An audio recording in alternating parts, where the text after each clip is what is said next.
Welcome to the Needs Languages. I am glad you're here today. We are going to talk about the vital balance between individual identity and group identity in the workplace.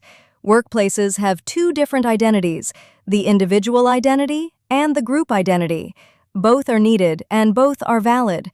However, oftentimes when we don't know how to honor unique individual differences in identity, it causes conflict, and the group identity wins out. Let me give you a few examples of how this looks. Imagine someone is hired to help with DEIAB initiatives. They make a suggestion that would create a more inclusive workplace for a person of color or a person with a disability, someone who would thrive and add significant value to the company. But the person hired to help with the initiatives gets their ideas constantly shut down. Or think about a team that believes the best leadership style is servant leadership. Many people in the group agree, except for one person, because their specific care language isn't acts of service. The group may then think something is wrong simply because that individual doesn't mirror them.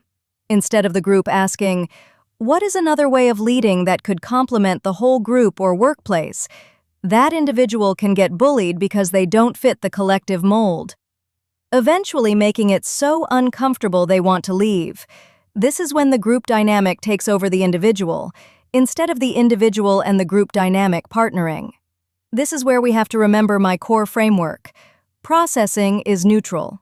Interpretation is where the conflict is, and behavior determines whether the conflict gets resolved.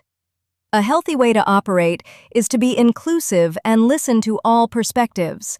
Why?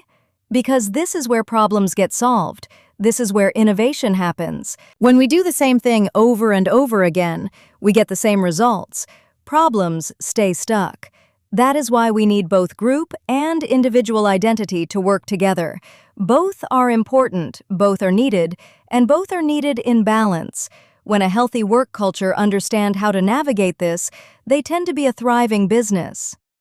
If this was helpful, I want you to remember to like, share, and subscribe. For more information, you can visit theneedslanguages.com.